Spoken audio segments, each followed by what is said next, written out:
Istiadat perkahwinan diraja yang mencapai kemuncaknya dengan majlis istiadat bersanding pengantin diraja mencerminkan keutuhan dan keunikan istiadat diraja.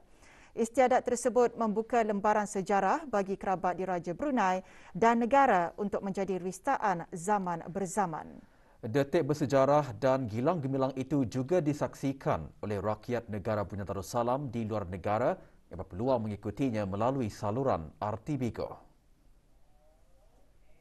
Walaupun kami sekeluarga jauh di luar negeri, dapat juga kami menyaksikan live streaming RTB Go mengenai istiadat perkahwinan diraja kali ini. Bangga juga rasanya kerana adat istiadat seumpama ini masih berkekalan, di mana seluruh lapisan rakyat Brunei berdoa semoga pasangan mempelai diraja terus diberkati dan kekal hingga ke akhir hayat. Amin. Saya rasa amat bersyukur kerana pelajar-pelajar Bukhairah yang sedang berada di Republik Arab Mesir dapat menyaksikan majlis istiadat perkahwinan diraja yang telah dilaksanakan di negara Brunei Darussalam. Majlis-majlis yang dilaksanakan adalah sangat meriah sekali dan dapat dirasai oleh semua lapisan peringkat masyarakat. Keunikan dan kekayaan adat istiadat perkahwinan diraja inilah yang menjadi satu kebanggaan untuk orang kita ni, rakyat Brunei Darussalam. Didoakan semoga jodoh berpanjangan dan sentiasa di bawah lindungan Allah Subhanahu Wa Taala.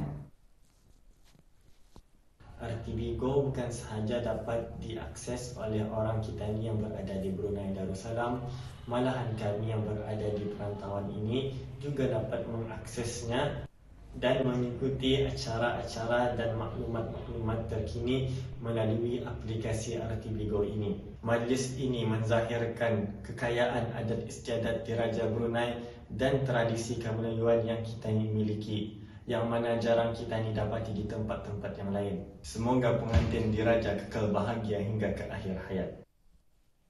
Barakallahu lakuma wa baraka alaikuma wa jama'a bainakuma fi khair. Allah peliharakan pengantin diraja. Tombak berderangan adalah tombak kebesaran diraja yang dibawa ketika keberangkatan setiap kerabat diraja ke majlis adat istiadat. Ikuti maklumat mengenai alat kebesaran diraja dalam promo ini.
Enam belas kes baharu jangkitan COVID-19 disahkan hari ini yang membawa jumlah keseluruhan kes meningkat kepada 16,148 orang.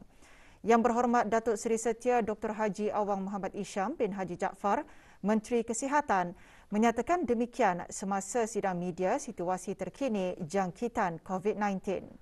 Sidang media berlangsung petang tadi di Dewan Al-Afiah Kementerian Kesihatan. Daripada jumlah tersebut, 15 adalah kes tempatan, manakala satu adalah kes import. Jumlah kes baru ini adalah hasil daripada 850 jumlah ujian makmal. Oleh itu, kadar kes positif ialah sebanyak 1.9%. Di kalangan kes-kes yang sedang dirawat di Pusat Pengasingan Kebangsaan, tidak ada kes dalam kategori 4 dan kategori 5. 18 kes telah disahkan sembuh yang membawa jumlah kes yang sembuh di negara Brunei Darussalam kepada 15,682 kes. Manakala jumlah kes aktif ialah sebanyak 364 kes. Sementara itu, kadar pengisian di pusat-pusat pengasingan di seluruh negara atau bed occupancy rate ialah sebanyak 9.2%. Menteri Kesihatan turut mengongsikan pencapaian program vaksinasi kebangsaan sehingga 23 Januari 2022. 23 Januari 2022, pencapaian program vaksinasi kebangsaan adalah seperti berikut. Kadar keseluruhan penduduk yang telah menerima sekurang-kurangnya satu dos vaksin ialah 94.8%. Kadar bagi yang telah menerima 2 dos vaksin ialah 93.9%. Manakala kadar bagi yang telah menerima 3 dos ialah 37.2%. Seterusnya, untuk memberikan gambaran yang lebih jelas mengenai keberadaan kes-kes positif yang dikesan di negara ini, Kementerian Kesihatan ingin mengongsikan sedikit hasil penelitian yang telah dijalankan. Di antara 16 Januari hingga 22 Januari 2022, alhamdulillah tidak ada mukim mempunyai lebih daripada 40 kes, di mana 20 mukim atau 51.3% mempunyai jumlah kes di antara 1 ke 40 kes dan 19 mukim 48.7% mempunyai kes sifar. Sementara itu, sejak 18 Januari hingga 24 Januari 2022, sebanyak 247 kes telah dikesan di negara Brunei Darussalam, di mana 81 daripadanya adalah kes import. Bagi sekatan pergerakan yang dijalankan dari jam 12 malam semalam hingga 4 pagi, alhamdulillah tidak ada pelanggaran arahan. Purata kes COVID-19 yang berlaku dalam beberapa minggu kebelakangan ini adalah 40 kes yang mana kebanyakannya adalah kes jangkitan di rumah. Menteri Kesihatan ketika sesi soal jawab berkata apa yang penting adalah pengesanan kontak dibuat bagi memastikan semua yang berkaitan dengan kes positif itu menjalani PCR test. Selain itu, rakyat dan penduduk di negara ini digesa untuk terus melaksanakan prosedur operasi standard SOP yang ditetapkan selain mengambil suntikan booster atau penggalak.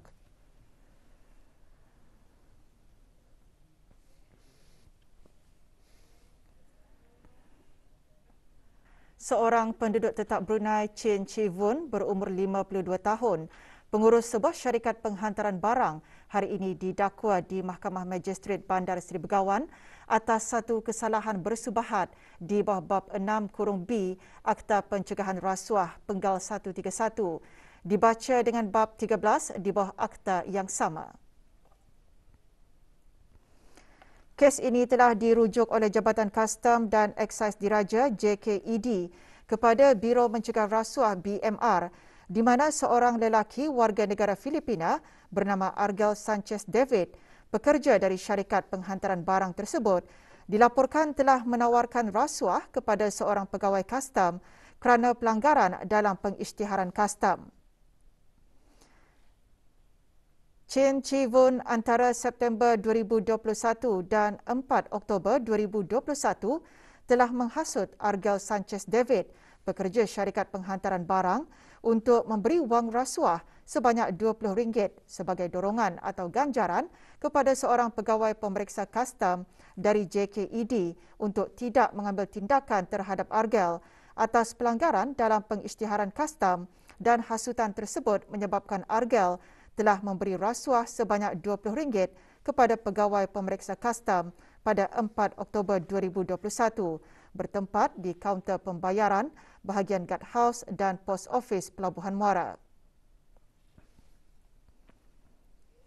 Sebelum ini, Argel telah ditangkap oleh BMR pada 7 Oktober 2021 setelah menerima aduan dari pihak JKED mengenai kejadian rasuah di bahagian guard house dan pos ofis Pelabuhan Muara berkaitan dengan pengisytiharan palsu, dan telah didakwa pada 11 Oktober 2021 di bawah bab 6(b) Akta Pencegahan Rasuah Penggal 131.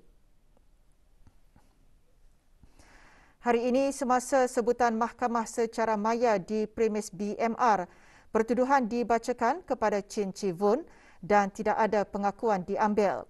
Mahkamah telah menetapkan 9 Februari 2022 pada pukul 2 petang untuk sebutan lanjut kes. Dalam pada itu, tertuduh telah dilepaskan dengan ikat jamin mahkamah. Pendakwaan dikendalikan adalah Timbalan Pendakwa Raya Hajah Rozaimah binti Haji Rahman. Magistrate yang mendengarkan kes ini adalah Magistrate Kanan Hazirah Yusof. BMR mengingatkan orang ramai bahawa menerima atau menawarkan rasuah kepada mana-mana orang adalah satu kesalahan yang serius dan boleh membawa kepada hukuman maksima sehingga 7 tahun penjara dan denda sebanyak RM30,000.